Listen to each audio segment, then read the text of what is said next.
Señor Nieves, tiene usted la palabra.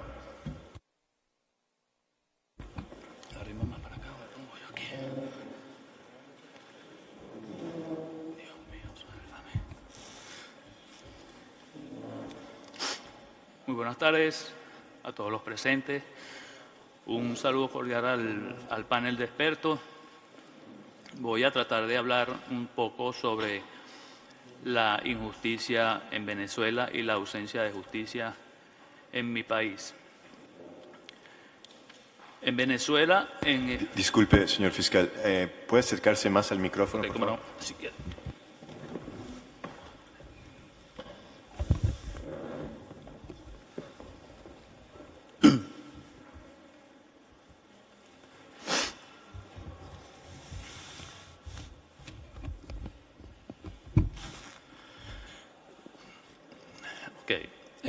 Como les iba diciendo, en Venezuela, en el año 1999, con la llegada de Hugo Chávez a la presidencia de la República, se instauró una reforma de la Constitución venezolana.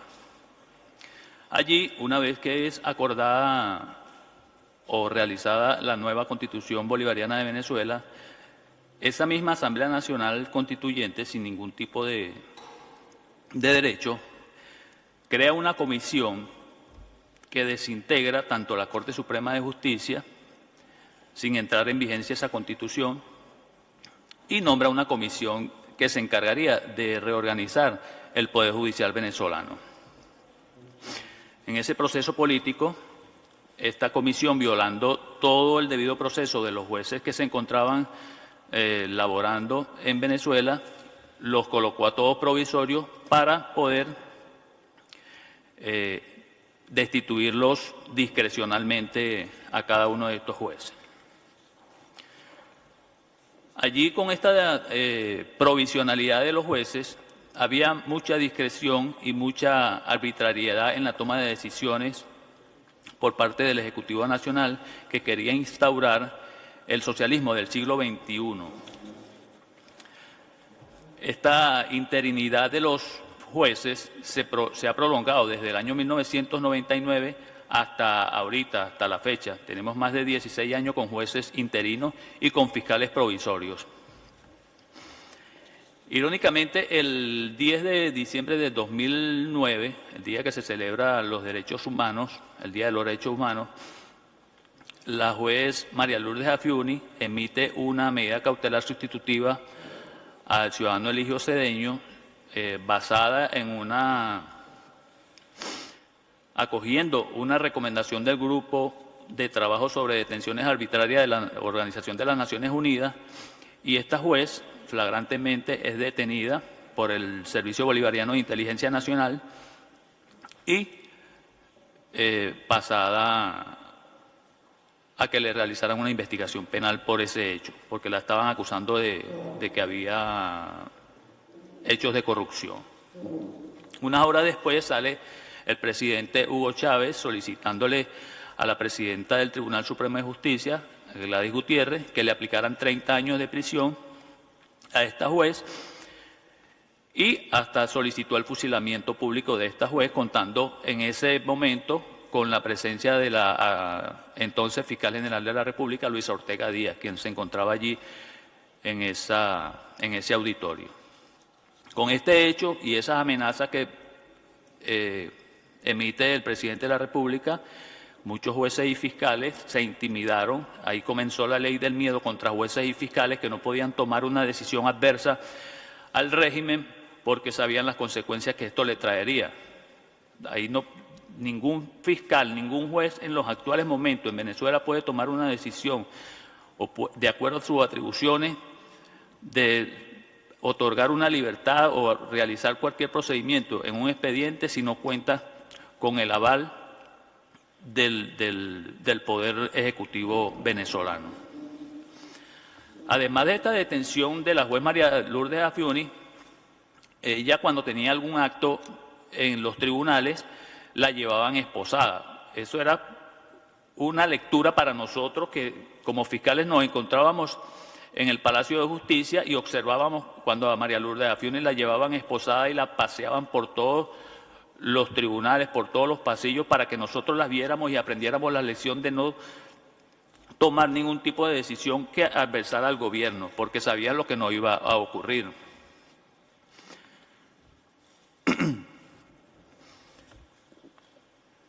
Esa falta de autonomía e independencia de la justicia es la que ha permitido que en Venezuela se utilice el poder punitivo del Estado para criminalizar a quienes piensen distinto.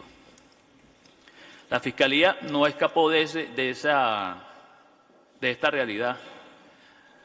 Este año la Asamblea Nacional Constituyente y Legítima que fue elegida hizo un decreto de emergencia donde destituye a la fiscal general y la inhabilitó, bajo el argumento que era una necesaria renovación de la institución y la lucha contra la impunidad. No obstante, durante esa sesión catalogaron a Luis Ortega como una traidora, es decir, que ella también formaba parte del Partido Socialista Unido de Venezuela y era partidaria del gobierno. Ese mismo día militarizan todas las sedes del Ministerio Público y no dejan pasar ni a la Fiscal General de la República, que tuvo que salir huyendo del sitio, y además a los funcionarios del Ministerio Público no lo dejaron entrar ni acceder a buscar sus pertenencias allí.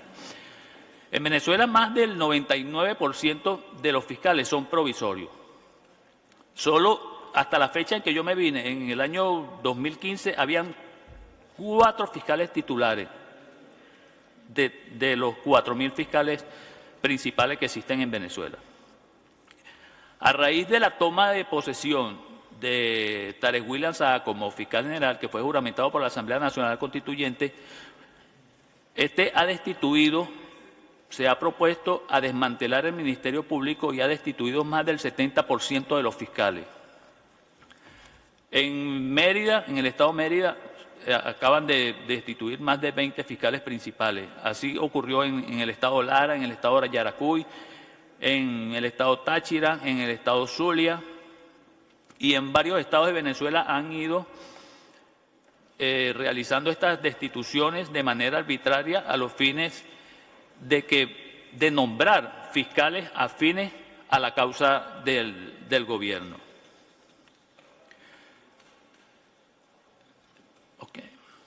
En mi caso particular, yo fui coaccionado por mis superiores jerárquicos. Con ocasión al caso de la marcha efectuada el día 12 de febrero del 2014, eso fue un miércoles, yo me encontraba en el estado Táchira. Me obligaron igualmente a trasladarme el día 10, lunes 10 de febrero, para ese estado, porque el ciudadano Leopoldo López iba a hacer unas asambleas de calle allá en el estado Táchira. Sin embargo, el gobierno paralizó el vuelo que él iba a realizar, donde él se iba a montar. Pues el avión lo paralizaron y no pudo abordar el vuelo y tampoco despegó ese avión. Eso fue por Conviasa. Igualmente, él cambia el pasaje y se va por láser. Tampoco pudo montarse en ese vuelo. Y total que él se quedó. Ya yo me encontraba en el estado Táchira porque me habían comisionado para que yo me trasladara con unos funcionarios del SEBIN, del Servicio Bolivariano de Inteligencia Nacional. Yo iba custodiado por estos funcionarios, obligado por el mismo director general de actuación procesal que me comisiona ese 10 de febrero para que yo me trasladara a ese estado. ¿Cuál era la intención de que yo me trasladara a ese estado si no había ningún tipo de delito cometido hasta ese momento? Me dice el director general que yo iba a estar preventivo en el estado Táchira a los fines, como yo iba también con los funcionarios del SEBIN, que si se cometía algún delito, bien sea obstaculizando las calles, los funcionarios que me custodiaban aprendieran a Leopoldo López por cualquier hecho. A mí me pareció arbitraria esa orden, mas sin embargo fui pensando en que no ocurriría nada en el estado Táchira. Allí duré 2 días, me lunes, martes y me devolví el miércoles porque no había sucedido nada en el estado Táchira. Perdón, Llamo a mi superior. Una aclaración. ¿A usted le dicen que lo mandaban con carácter preventivo para aprender a Leopoldo López? Por si ocurría algún delito en el estado Táchira. Él iba a hacer esa asamblea de calle, pero si ocurría algún delito, o sea... ¿Quién se lo dice? El director general Joel Espinosa. Hasta ese momento era director general. Joel Espinosa. ¿Y cómo se lo transmite? Por teléfono. Por teléfono porque ya yo salgo de mi fiscalía, me traslado a mi casa, busco mi equipaje y me voy hacia el helipuerto del Servicio Bolivariano de Inteligencia Nacional, que está ahí en el helicoide. Ok. Estando en Táchira ya el 12 de febrero, había una convocatoria de una marcha en Caracas. Yo llamo a Joel y le manifiesto que en Táchira todo estaba normalizado, que no había ningún tipo de protesta. Y le digo para regresarme hacia Caracas, porque me había acabado de nacer una niña. Y me dice, bueno, 20 con la comisión. O sea, que me fuera en el helicóptero hacia Caracas. Efectivamente, hablo con el comisario Elvi y le digo, mira, tenemos la orden de que nos traslademos hacia Caracas nuevamente. Nos vinimos hacia Caracas. Cuando llegamos, aterrizamos en el helipuerto, yo le digo que me mande hacia mi casa, que me envíe con una comisión. Me mandé una radiopatrulla, eso fue aproximadamente las 2:30 de la tarde, y en el trayecto, cuando voy por los bomberos metropolitanos, cuando vamos por los bomberos metropolitanos en la avenida Fuerzas Armadas, yo escucho por la radiotransmisión que un funcionario está pidiendo apoyo, un 6-2, dice, 6-2, apoyo, sostengo enfrentamiento con unos manifestantes. Pero yo solo escuchaba disparos de un solo lugar, no escuchaba detonaciones hacia lo lejos, que es lo normal cuando se efectúa ese tipo de enfrentamiento. En ese momento es que el comisario José Perdomo mata a Basilda Costa. Después que me entero, porque ellos me confiesan, el director general de ese cuerpo policial me confiesa que un comisario había matado a Basilda Costa. Ok, yo le digo a los funcionarios que me trasladen hacia mi casa, que quedaba cerca. Le digo el lugar donde estaban ocurriendo los hechos, que también era cerquita de allí, la esquina de Tracabordo. Le señalo y le digo, lleguen hasta mi casa y se devuelven si ustedes van a prestar su apoyo. Me dejan en mi casa y cuando estoy llegando a la casa recibo una nueva llamada de Joel Espinosa. Me dice, Franklin, ¿dónde estás? Y yo, no, estoy llegando a la casa, cansado. No, vete para el helicóptero, vete para Plaza Venezuela, para el SEBIN, que necesitan el apoyo de la Fiscalía. Yo pensé que necesitan el apoyo de la Fiscalía para iniciar una investigación. Yo pensé que era el homicidio que acababa de ocurrir. Y yo, bueno, más o menos tengo idea de qué fue lo que sucedió. Cuando me traslado al SEBIN de Plaza Venezuela, no pude pasar porque había todavía manifestación. Y me llama nuevamente Joel y me dice, ¿dónde te encuentras? Que te están esperando. Yo voy pasando por la Fiscalía. Métete en la Fiscalía que te voy a mandar a buscar con un funcionario del SEBIN. Como a los 5 minutos aproximadamente, llega un funcionario en una moto y me llama y yo bajé de mi oficina. Me traslada al SEBIN y cuando estoy en el SEBIN me recibe un general, Manuel Bernal. Él era el nuevo director del Servicio Bolivariano de Inteligencia Nacional y de manera arbitraria y autoritaria me dice, necesitamos unas órdenes de aprehensión. Por instrucciones del número 1, Nicolás Maduro, necesitamos unas 4 órdenes de aprehensión. Yo le digo, está perfecto, permítame las actuaciones para yo poder fundamentar esa orden de aprehensión, porque sin prueba dudo que un tribunal nos vaya a acordar esas órdenes de aprehensión. Él se voltea y le dice, prepárale un acta policial al doctor y se la entrega. Él redacta, yo traje aquí el acta policial que me entregó el funcionario de contrainteligencia, que ni siquiera la firmó porque él, como trabaja en inteligencia, le decían el elefante, no me quiso decir ni su nombre. Este es el acta policial que hizo este funcionario. Me la entregó y además de eso le ordena a otro funcionario que me custodie. No pierdas de vista al doctor. Llévelo a su oficina para que imprima la orden de aprehensión y la lleve hasta el tribunal. Estando yo todavía en la sede del SEBIN, recibo un mensaje, un nuevo mensaje de Joel Espinosa.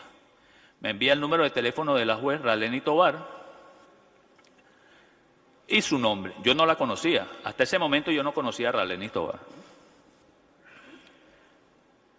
Voy a mi oficina y el funcionario conmigo custodiándome. No se despegaba porque tenía la instrucción era de que yo le entregara la orden de aprehensión. Cuando estoy en mi oficina, yo llamo a Raleni. Hola, mira, yo entendí que ella estaba en las mismas condiciones que yo, o peor, porque le dieron esa instrucción de que acordara esas órdenes de aprehensión sin prueba. Cuando me traslado al tribunal, llego y está otro fiscal, el fiscal 45 a nivel nacional.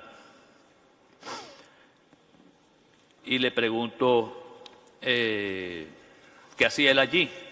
Digo, mira, no, estoy solicitando unas órdenes de aprehensión, me dice él. Y yo le digo, como teníamos confianza, y yo, ¿contra quién están solicitando unas órdenes de aprehensión? Yo con Iván Carratú, Molina, Carlos Beccio y Fernando Gervasi. Yo le digo, oye, pero yo, el general y Joel me dijeron eran estas 4. A todas estas, el general me enseña un papelito aproximadamente como el tamaño de este pañuelo. Tenía 4 nombres anotados. Y dice Leopoldo López, Iván Carratú Molina, Fernando Gervasi y Carlos Beccio. En ese orden me recuerdo yo que me lo enseñó en el papelito. Yo me fui, ¿verdad? Le entrego a la juez toda esa documentación. Y cuando estamos en el despacho de la juez, suena el teléfono, porque los despachos de los tribunales tienen 2 espacios, uno donde trabaja el personal administrativo y uno el despacho de la juez, que es pequeñito. Entramos allí y nos encerramos.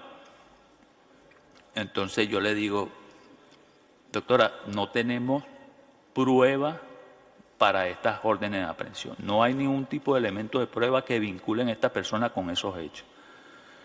Me hace así, que me callara, que no, porque el funcionario del SEBIN estaba en la parte de afuera.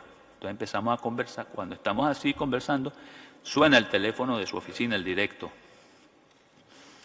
y nos hace que nos calláramos otra vez. Era la presidenta del Circuito Judicial Penal del Área Metropolitana de Caracas, Signia Briceño.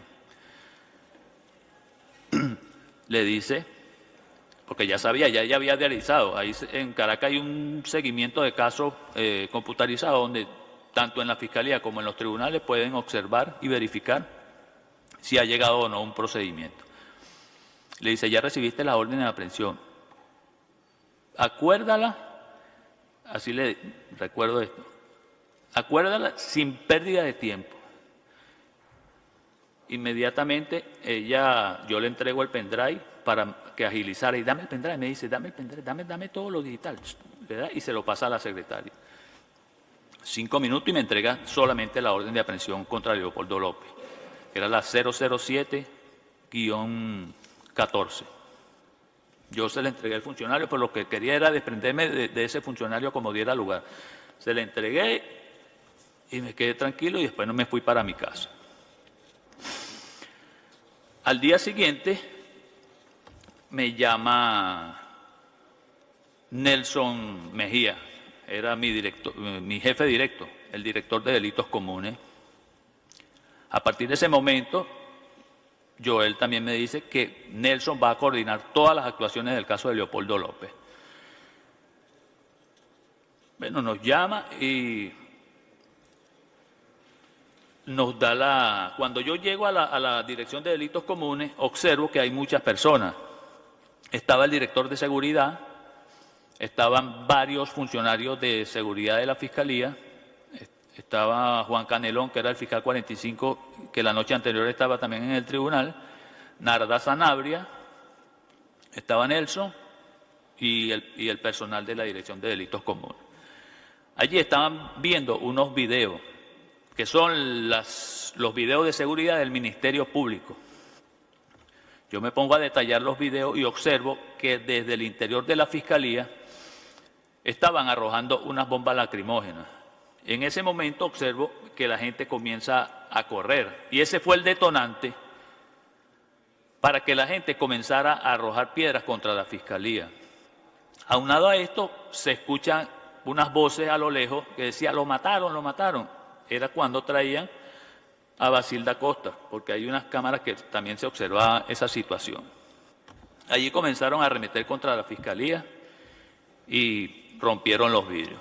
Supuestamente arrojaron una bomba molotov, que son las que se hacen con una botella, una mecha y gasolina, pero esa bomba molotov en el Ministerio Público jamás y nunca incendió, no se prendió esa bomba. Sin embargo, la fiscal general para ese entonces dijo que estos manifestantes estaban incendiando todo la Fiscalía y la querían quemar viva. Total que en el Ministerio Público jamás y nunca hubo incendio. ¿Por qué lo digo? Porque los mismos funcionarios de nosotros, expertos de la Fiscalía, de la Dirección de Asesoría Técnico-Científica e Investigaciones, hicieron una inspección en ese sitio y nunca se comprobó, además que nunca prendió la gasolina, nunca se quemó la gasolina porque la botella se encontró intacta allí, rota pero no incendiada, no quemada. Esto se pudo demostrar posteriormente de que no habían ni siquiera utilizado los extintores y en ese momento, en la reunión que sostuvimos en la mañana con Nelson Mejía, él los obligó a estos funcionarios a que declararan de que habían utilizado los extintores para apagar el fuego abrasante que había en la biblioteca del Ministerio Público, cuando eso no fue cierto. Lo que sí se encontraron allí fueron las 3 espoletas de las bombas lacrimógenas que arrojaron los funcionarios de seguridad hacia esos manifestantes que estaban allí. Bueno, en esa reunión también estaban los expertos de informática de la Fiscalía y Nelson Mejía, director de Delitos Comunes, les ordena que editen, o sea, que corten la parte donde los funcionarios de seguridad están arrojando las bombas lacrimógenas hacia los manifestantes. Editen eso, no quiero que salga eso. Le hacía así, corten esto. Y ellos se llevaron los videos, hicieron la colección, porque esos videos se los entregó la Coordinación de Medios de la Fiscalía. Ellos se los llevaron y cumplieron con las instrucciones, con las órdenes que le estaba dando Nelson Mejía. Aunado a esto, también le ordena a estos funcionarios de seguridad de la Fiscalía que declararan falsamente, es decir, como le dije anterior, que dijeran que usaron el extintor, que estaban incendiando la Fiscalía, que Leopoldo hizo llamado a la violencia, que después que él se retiró comenzó la tiradera de piedra. Totalmente falso, porque eso después fue demostrado con una declaración de la única prueba que le permitieron a Leopoldo López, una periodista de Globovisión llamada María Eugenia Silva, que yo mismo le tomé la entrevista en mi despacho.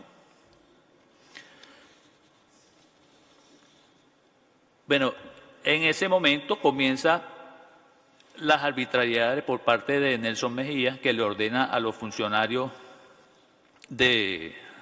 tanto de la Fiscalía como a expertos, a los funcionarios policiales que trabajaban en el CICPC, que aprendieron a los 39 estudiantes que después presentaron a 16, y dentro de los 16, dentro de los 39 que detuvieron ese día, estaban 2 adolescentes que confesaron haber formado parte de las personas que quemaron las patrullas del 6CPC en ese momento, yo solicité que se iniciara una investigación en ese caso y jamás y nunca se inició la investigación. Eso le fue entregado al director general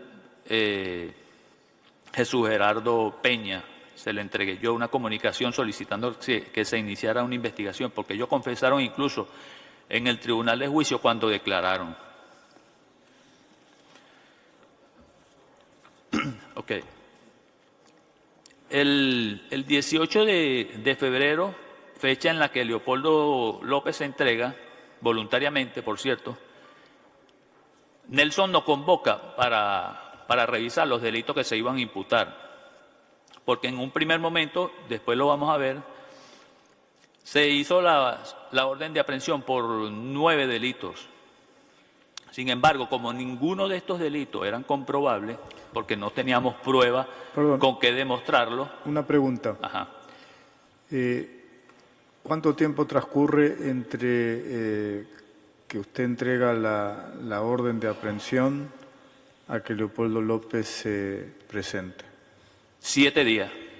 Yo solicito la orden de aprehensión el 12, no 6 días, y Leopoldo se entrega el 18.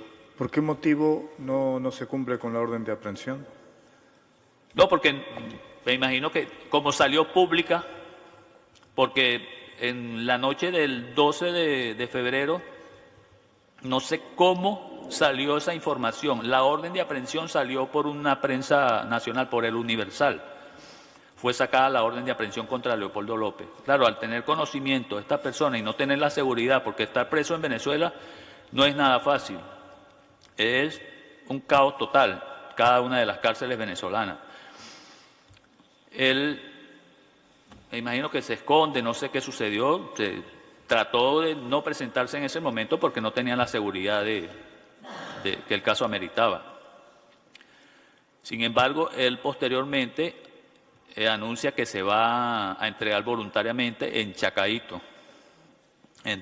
Hace allí un discurso y se entrega voluntariamente a la Guardia Nacional.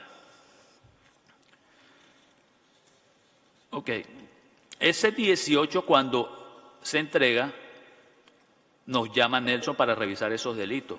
Pero como no teníamos, en realidad, se lo juro, no teníamos cómo demostrar un solo delito de los 8 que se habían solicitado. Nos dice, háganse un escrito y soliciten la acumulación del expediente de los estudiantes que se encontraba en el Tribunal 26 de Control. Soliciten la acumulación de ese expediente al Tribunal de Leopoldo. Como efectivamente se hizo una diligencia en el tribunal solicitando que se acumularan las actuaciones. A toda esta la defensa no sabía lo voluminoso que era ese expediente y con lo que se iba a encontrar en la audiencia. Nos convocan para el día siguiente, porque ni siquiera cuando él se entrega, los funcionarios que lo retuvieron hicieron un acta policial donde se dejara constancia la circunstancia de tiempo, modo y lugar de cómo se había entregado Leopoldo López. Eso fue allí una problemática porque no se sabía, nadie sabía cómo se iba a actuar en ese momento. Sin embargo, el que se encargó de llevar a Leopoldo López al Palacio de Justicia fue el presidente de la Asamblea Nacional, Diosdado Cabello, en ese momento con el general Benavente. Ellos se ponen a realizar el acta policial conjuntamente con María Alejandra Poleo, que era una de las coordinadoras de los fiscales de allí de flagrancia, y nos convocan, para ganar tiempo, nos convocan al día siguiente, es decir, para el día 19, que se iba a realizar la audiencia a las 10 de la mañana. Todo el mundo se fue a su casa y yo al día siguiente estoy temprano en los tribunales, me anuncio y pasa el tiempo y no se hacía la audiencia. Nos dicen, la audiencia se va a realizar en Ramo Verde. Ramo Verde es una cárcel militar se llama Senapromil, Centro Nacional de Procesados Militares. Eso queda en Los Teques, aproximadamente 30 minutos de Caracas a Ramo Verde, donde se encuentra la cárcel. Igual, esa noche, bueno, nos fuimos en carros de seguridad de la Fiscalía y esa noche trasladan un tribunal móvil, un autobús que utilizaba el Tribunal Supremo de Justicia para aligerar los casos en Venezuela. Y allí se constituyó el Tribunal 16 de control, violando el debido proceso y el derecho a la defensa, la libre coacción, el libre apremio que debe tener una persona para declarar en esas circunstancias.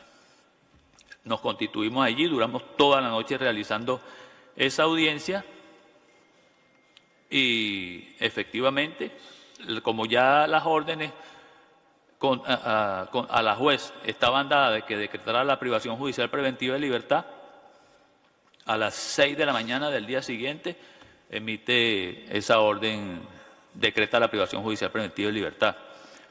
Y todo esto igualmente fue coordinado por un abogado relator del Tribunal Supremo de Justicia, por Federico Fuenmayor, que ahorita es magistrado suplente de la Sala Constitucional, quien recibía instrucciones de la magistrada Gladys Gutiérrez, era la que estaba también coordinando todas esas actuaciones allí de ese tribunal móvil.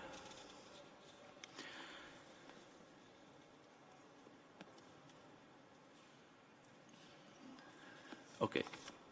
Después de ese decreto de privación de libertad contra Leopoldo López, la defensa, como era su derecho, solicita diligencia a los fines de desvirtuar la imputación que se le acababa de realizar a Leopoldo López y consigna por la Fiscalía 41 a nivel nacional, que era la que yo llevaba, una serie de diligencias. Eran 63, si mi memoria no me falla, eran 63 solicitudes de entrevistas.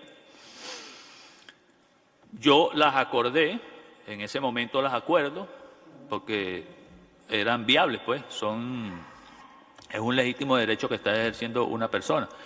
Se las acuerdo, sin embargo, como ya la había diarizado, Nelson Mejía, por el sistema de seguimiento de casos de la Fiscalía, ve que están haciendo esas solicitudes y me llama por teléfono.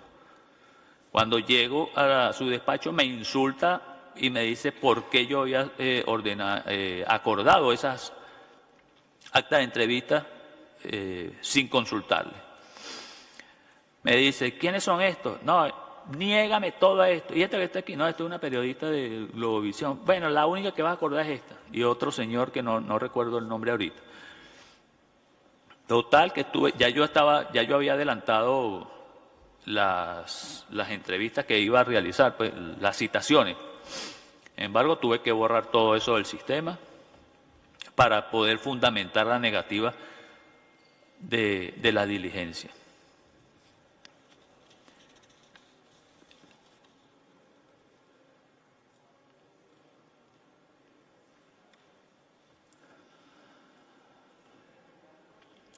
Ok, el 19 de marzo transcurre ese hecho de que no le acuerdan ningún tipo de diligencia a la defensa.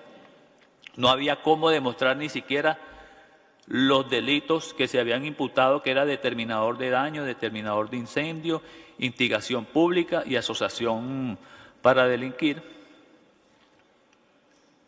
Nuevamente Nelson me llama a su despacho, me dice, vente para la oficina.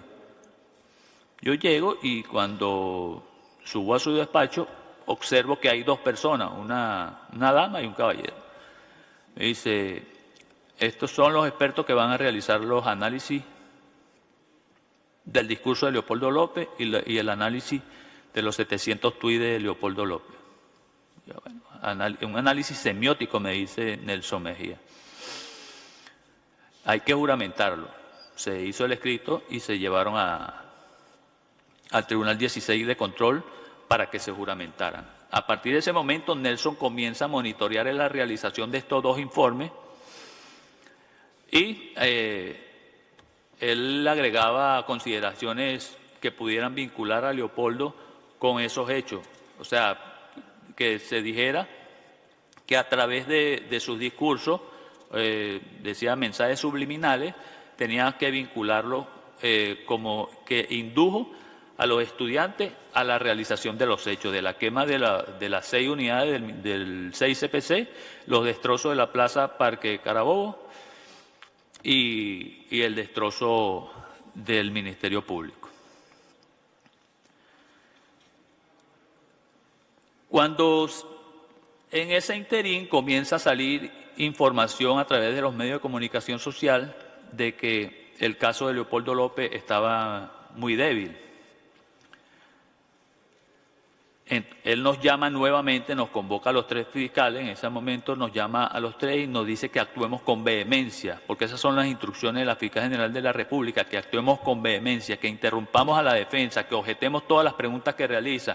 Perdón, ¿quién lo llama nuevamente? ¿Nelson? Nelson, que la Fiscal General le había girado esas instrucciones de que cuando la defensa... Nelson le dice a usted que era una instrucción directa de la Fiscal General de la República. Que esas eran las instrucciones, que actuáramos con vehemencia, con contundencia, que cuando la defensa hiciera preguntas a los testigos, porque ellos no tenían testigos, no tenían ningún tipo de prueba, que cuando le hiciera preguntas a los testigos, objetáramos la pregunta para desconcentrarlo.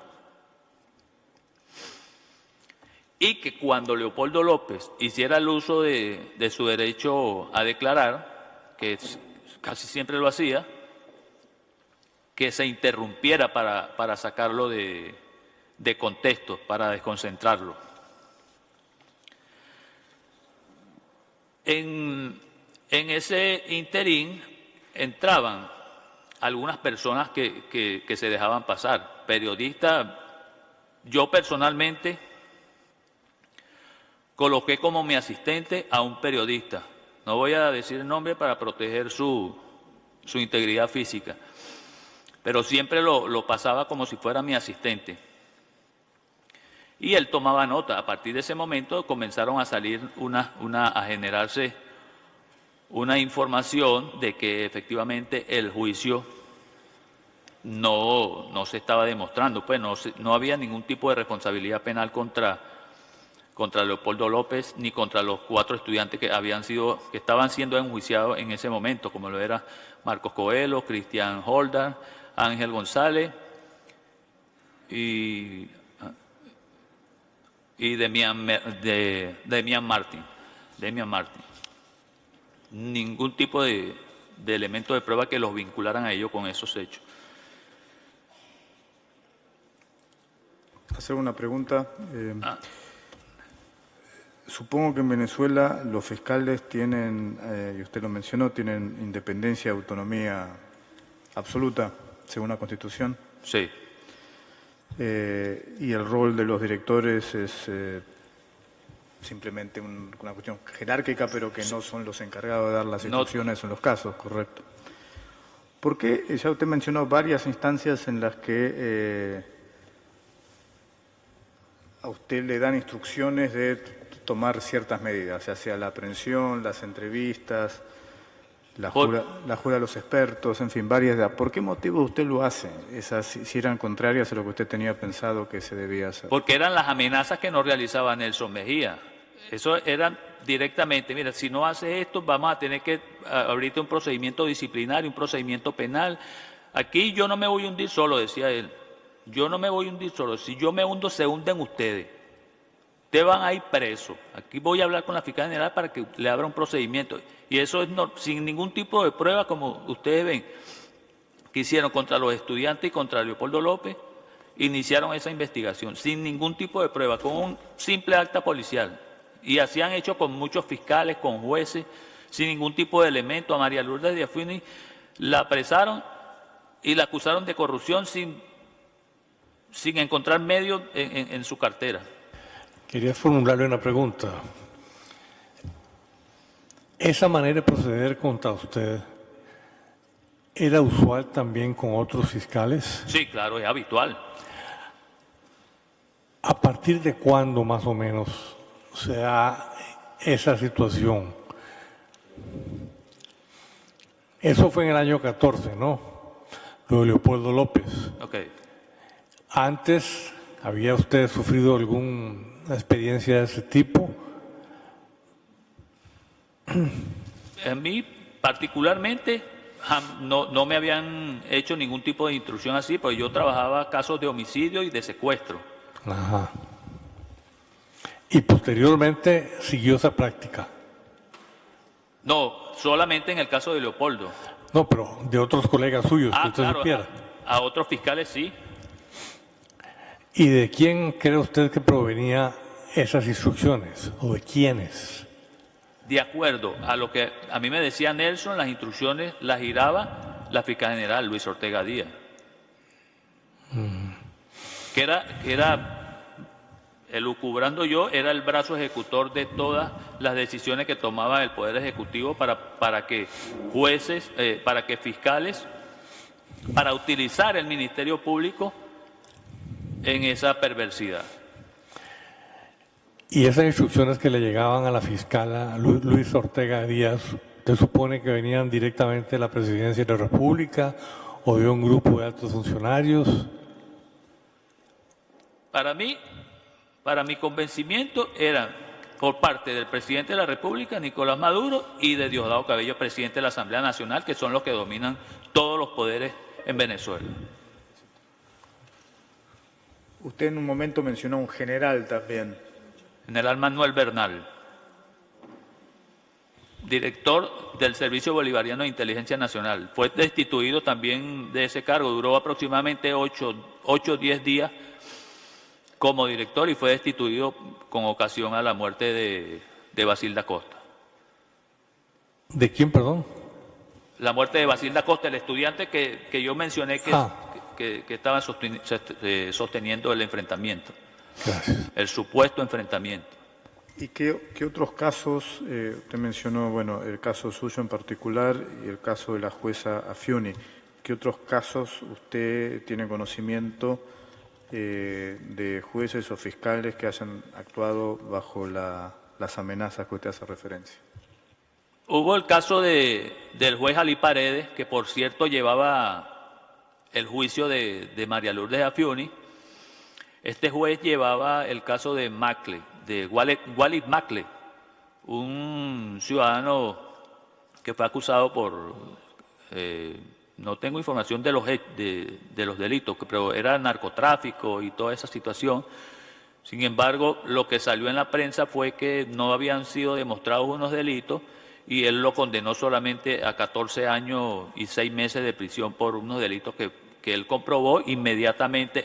Incluso ese día era la continuación del juicio de Leopoldo y creo, si mal no recuerdo, suspendieron el juicio porque hubo ese problema con el juez Ali Paredes, que lo iban a presentar. Allí inmediatamente comisionaron a 2 fiscales. Recuerdo que la vía estaba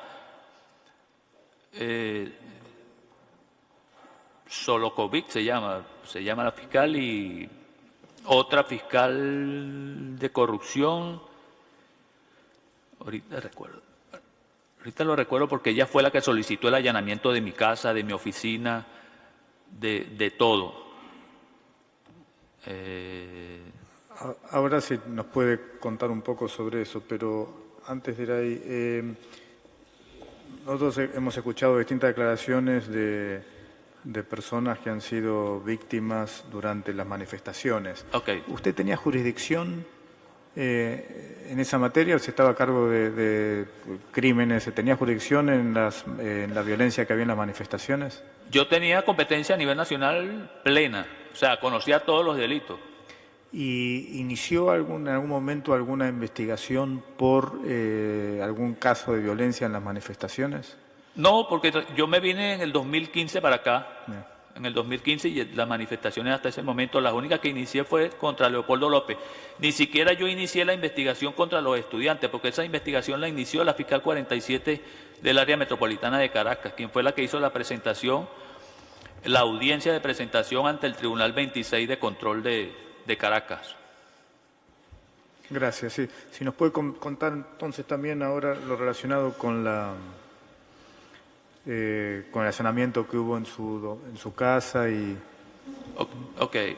Con ocasión a mi huida de Venezuela, se inició, digo yo que se inició una investigación porque para que un tribunal pudiera acordar una orden de allanamiento tiene que haber una investigación. Sin embargo, la fiscal general lo negó rotundamente hasta el día que se fue, que contra mí no había ningún tipo de investigación, más sin embargo allanaron mi oficina, amenazaron a todo mi personal, a mi fiscal auxiliar, a mi asistente legal, a mi secretaria y a mi asistente administrativo. A todos los amedrentaron, se llevaron las computadoras, se llevaron todos los dispositivos. En mi casa también allanaron los funcionarios del Servicio Bolivariano de Inteligencia Nacional y este allanamiento fue coordinado por el director general de Actuación Procesal, Zair Mundaraín, que ahorita anda con la fiscal general, que dice, ahorita sí están denunciando violaciones de derechos humanos, pero él fue uno de los que, sin estar mencionado en el acta policial, que acuerda, en el acta de allanamiento que acuerda el tribunal, se introdujo a mi casa violando, cometiendo delitos también. ¿Qué tipo de amenazas le hacían a sus empleados? ¿Perdón? ¿Qué tipo de amenazas? Usted hizo referencia a amenazas. ¿Qué tipo de amenazas le hacían a sus empleados? A mis empleados, de que dijeran a dónde estaba yo, porque yo me desaparecí el 19 de octubre. Entonces, como nadie sabía y pensaban que yo le había comentado a ellos de que yo me venía, y que iba a denunciar internacionalmente los hechos que habían ocurrido con Leopoldo López, ellos pensaban que mi personal sabía de esos hechos, pues, de que yo le había comentado de que me venía, lo estaban presionando para que dijeran algo no sé de qué iban a decir, porque yo jamás y nunca, sí me despedí de ellos ese viernes, les eché la bendición, mire, Dios, o sea, porque yo siempre les decía, como ya yo tenía las intenciones de formular las denuncias, de venirme, ese último día lo aproveché para despedirme de todos ellos.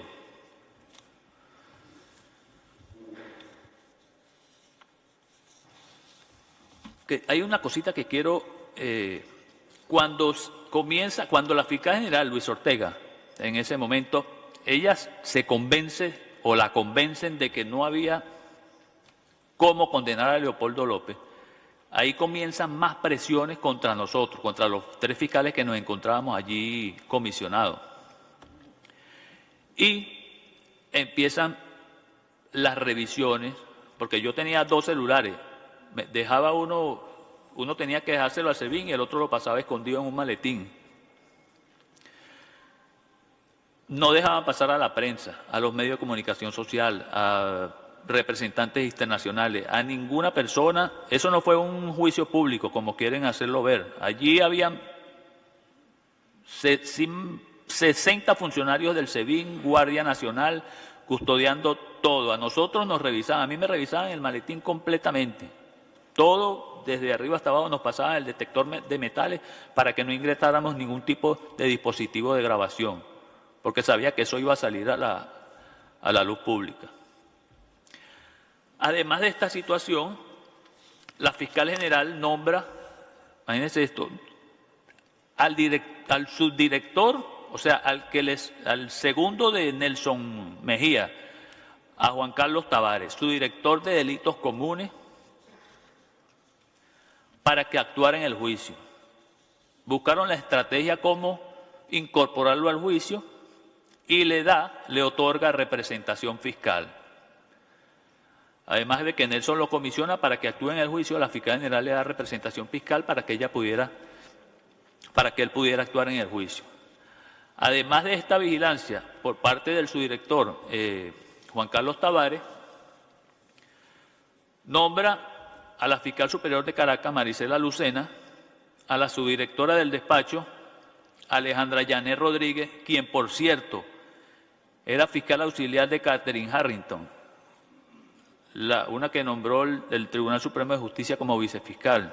Perdón, una pregunta. Cuando dice las nombra, ¿esos son fiscales provisorios? No, las nombra para que ingresen al tribunal. Perdón. Para correcto. que estén vigilantes de la actuación de los fiscales.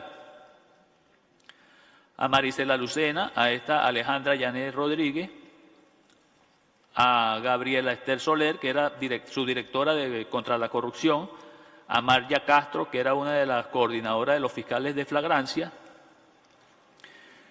y una periodista, Yosaida Piñango, para que ingresaran a ese juicio y estuvieran pendientes de todo y sacar, mientras la defensa sacaba por una parte de que en el caso de Leopoldo López no se estaban demostrando ningunos delitos, esta periodista hacía lo contrario, o sea, desvirtuaba la información que estaba sacando la defensa.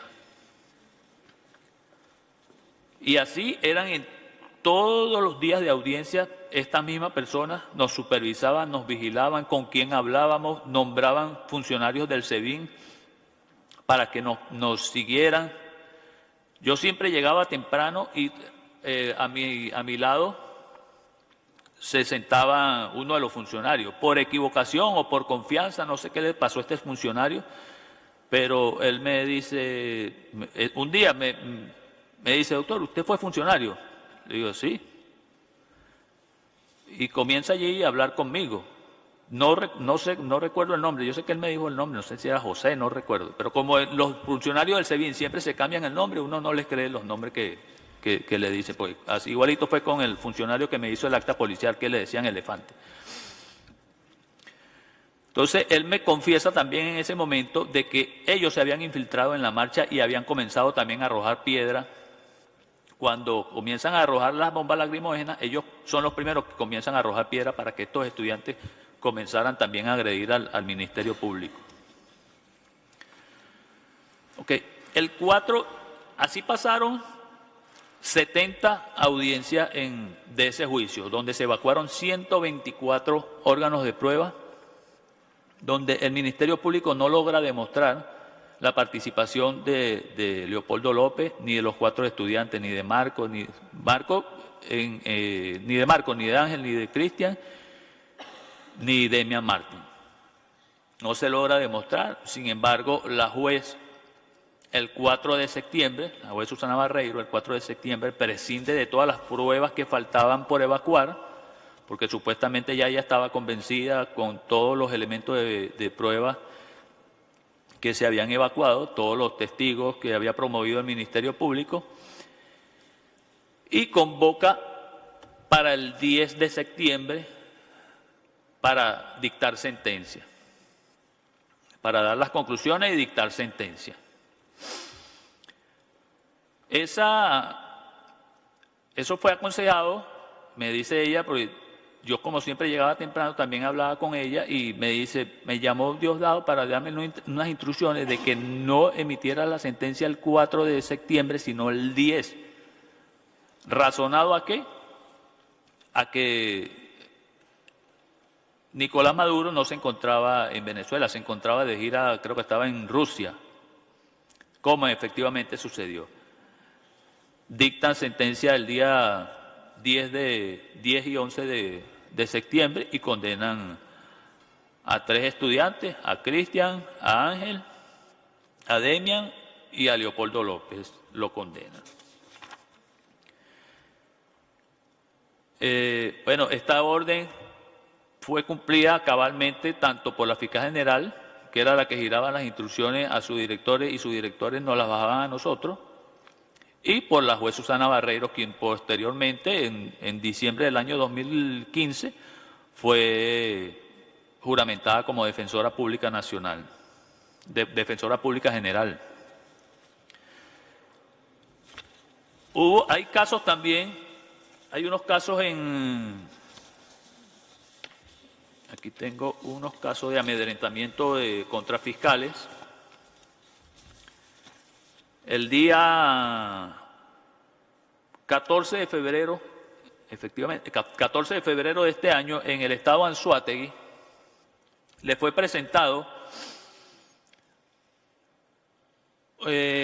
fueron presentados 2 ciudadanos de Petrocedeño a los funcionarios, a los fiscales de flagrancia, pero sin embargo, como esas aprehensiones que realiza el SEBIN, el Servicio Bolivariano de Inteligencia Nacional, y las actas policiales que realizan, que elaboran, no fundamentan bien, porque lo hacen amedrentando y lo hacen sin ningún tipo de prueba. Estos fiscales, ajustados a derecho, solicitaron la libertad plena de estas personas. Los fiscales son Manuel Medina y Javier Gutiérrez. Y los imputados allí eran Alejandro Hernández Cedeño y José Pérez. Trabajaban uno era gerente de Petrocedeño y el otro era su chofer. Sin embargo, como la juez cuarta de control de Anzoátegui había dictado la libertad plena, los funcionarios del SEBIN rodearon todo el Palacio de Justicia y se querían llevar presos a estos dos funcionarios de la Fiscalía, los dos fiscales de flagrancia. Ahí hubo una mediación entre la fiscal superior y estos funcionarios para que no lo detuvieran, y rodearon también el Tribunal Cuarto de Control a los fines de que la juez cambiara la decisión que acababa de emitir. Y a estas personas se las llevaron detenidas nuevamente hacia el SEBIN. Y así sucesivamente el SEBIN se ha comportado como un grupo parapolicial vigilante de todas las decisiones que toman los jueces y fiscales, a los fines de que inmediatamente, una vez que toman una decisión que va contra las directrices del Poder Ejecutivo, aprenden a estos funcionarios, a estos fiscales y a estos jueces y los detienen. Incluso hay casos en los que hay personas que los tribunales de control o un tribunal de juicio ha liberado a una persona, le ha otorgado una medida cautelar sustitutiva o le ha dado una libertad plena. Sin embargo, el SEBIN no los suelta inmediatamente, sino que esas personas pueden pasar allí 1 mes, 2 meses, el tiempo que ellos quieran, hasta que posteriormente lo sueltan o cambian la decisión y lo dejan detenido. Sí. Si me permite, indudablemente usted tiene información muy valiosa. En primer lugar, quiero agradecerle y pedirle que nos haga llegar toda esta información. ¿Cómo no, doctor? Y pedirle a la Secretaría también que, en caso de que sea necesario, poder contar con declaraciones adicionales en algún otro momento de este proceso, porque indudablemente tiene información valiosa y mucha información. Pero tenemos otras audiencias que tenemos que tomar el día de la tarde. Pero quiero pasar la palabra al juez Ventura para que... Muchas gracias, doctor Cantón. Quisiera formularle 3 preguntas para tener un concepto claro de todo el panorama. La fiscal que sustituyó a Luisa Ortega Díaz tenía un apellido inglés. Tarek William Saab. No, antes de él. Catherine Harrington, vicefiscal. Vicefiscal, Catherine Harrington. ¿Por qué duró tanto tiempo ella en el cargo y por qué nombran después a Tarek? ¿Usted sabe? Son 2 cargos diferentes, doctor. A Catherine la nombran vicefiscal y a Tarek lo nombran fiscal general. Ajá, pero Catherine estuvo un tiempo a cargo de la fiscalía. No, ningún tiempo. No. Catherine la nombra el Tribunal Supremo de Justicia, la Sala Constitucional, y no pudo ingresar al Ministerio Público a los fines de cumplir sus roles porque la Fiscalía estaba completa. Estaba el doctor Rafael, no recuerdo el apellido, que era el consultor jurídico del Ministerio Público. Hasta donde usted sabe, ese tipo de comportamiento hacia la Fiscalía se daba en otras áreas del gobierno, como por ejemplo la Corte Suprema, el Tribunal, Consejo Electoral. ¿Tiene usted conocimiento de eso? No. Hasta la presente yo he visto solamente que nombren a las personas así en el Ministerio Público. Bueno, muchas gracias, muy amable. Okay.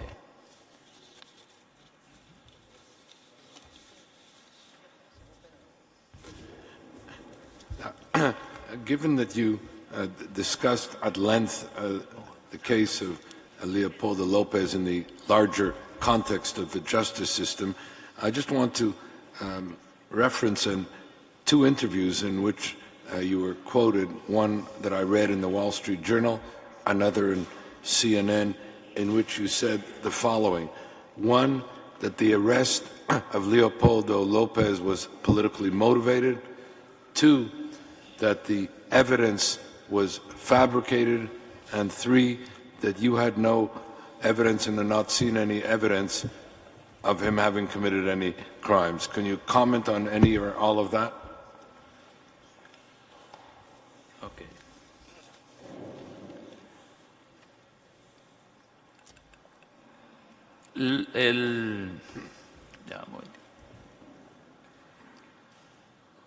¿Qué sucede con el caso de Leopoldo López? Efectivamente, se hace esa orden de aprehensión, pero sin ningún tipo de elemento de prueba, como yo lo mencioné anteriormente, de que lo único que soportaba la orden de aprehensión era este papel que yo tengo aquí, porque no tiene las características ni de un acta policial de un funcionario.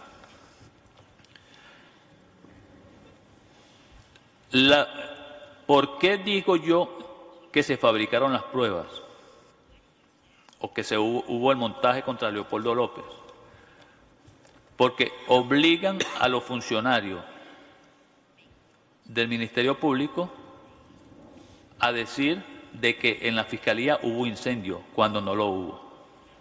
Está demostrado por la experticia que se le hizo a la botella que arrojaron contra el Ministerio Público y contra la mecha que quedó allí, que esta no logró incendiarse.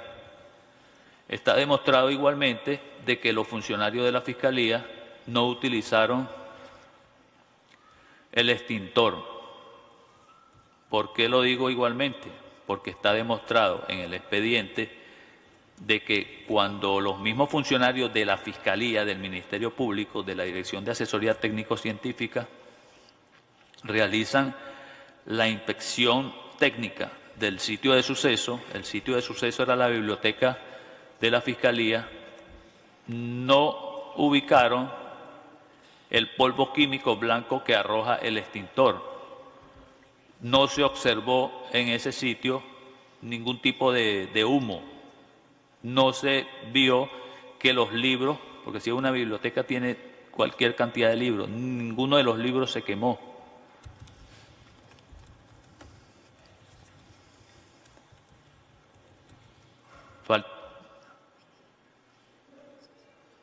¿Alguna otra pregunta? Would you conclude that your appreciation of the evidence in the case of Leopoldo Lopez was that the entire process of arrest and prosecution and conviction was effectively politically motivated and proceeded on orders from above? Sí, efectivamente. Yo lo manifesté en muchas declaraciones, que a Leopoldo López lo colocan preso, lo ponen preso, porque le tenían miedo a su liderazgo. Y para sacarlo del juego político es que le hacen ese montaje de la investigación. Esa es la razón primordial de que a Leopoldo lo pongan preso.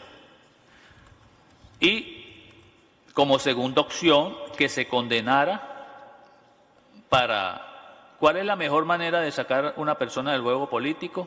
Inhabilitándolo políticamente. Teníamos la sentencia condenatoria, o tenían ellos la sentencia condenatoria por los delitos que no fueron probados, y uno de los requisitos para poder inhabilitar a una persona, de acuerdo al Código Penal, es que sea condenado definitivamente, como lo ocurrido con Leopoldo López, que ya el caso en casación penal está definitivamente la sentencia y la inhabilitación política comienza a correr desde allí. Ese era el objetivo, sacarlo de ese juego político. con la inhabilitación. ¿Quiénes fueron los que dieron la orden? De acuerdo a lo que me manifestó a mí el general Manuel Bernal, el del Servicio Bolivariano de Inteligencia Nacional, era del número 1, porque así textualmente me lo dijo él cuando yo llegué. Por instrucciones del número 1, Nicolás Maduro, hay que solicitar estas órdenes de aprehensión. Leopoldo López, Iván Carratú, Fernando Gervasi y Carlos Vecchio, en ese orden. Nunca se me van a olvidar.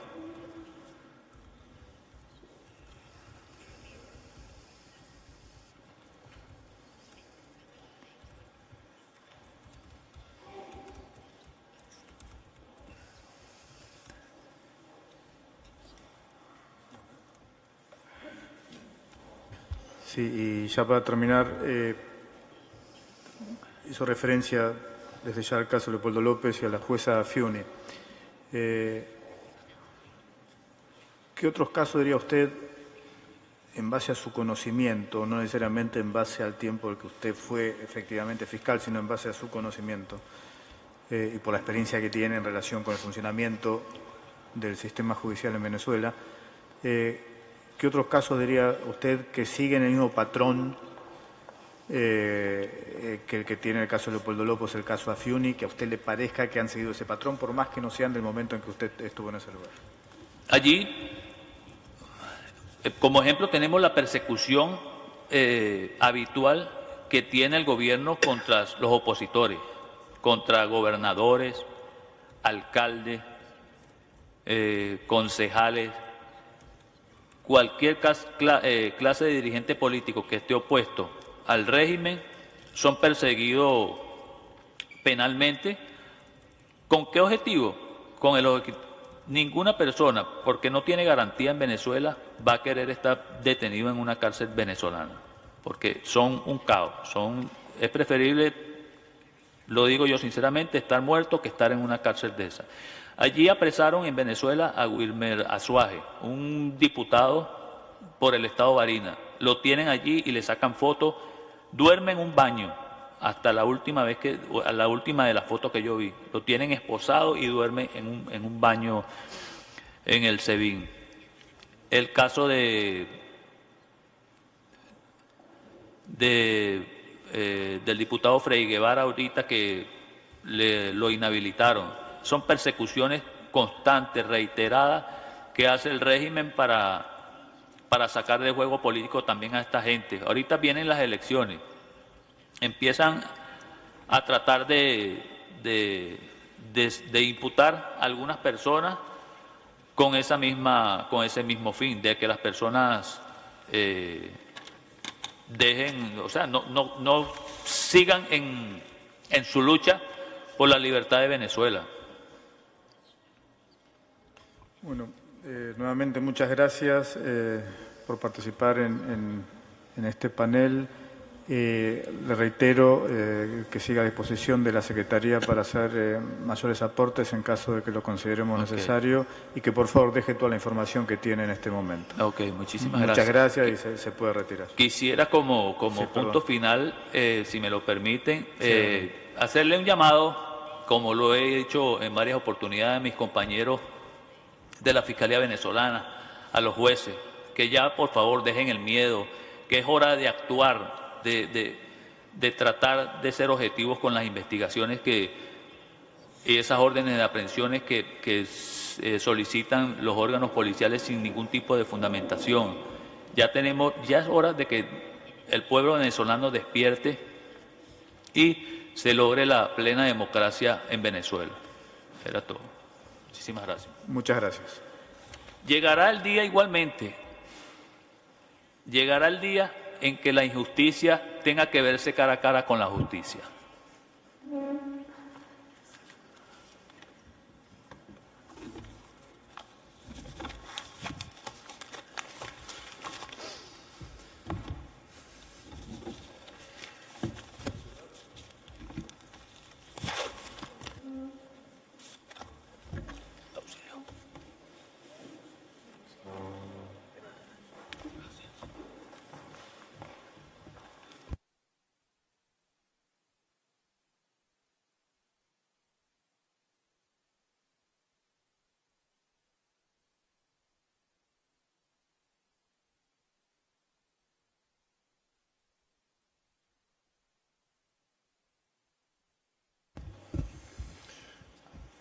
Quiero llamar a Gustavo Marcano,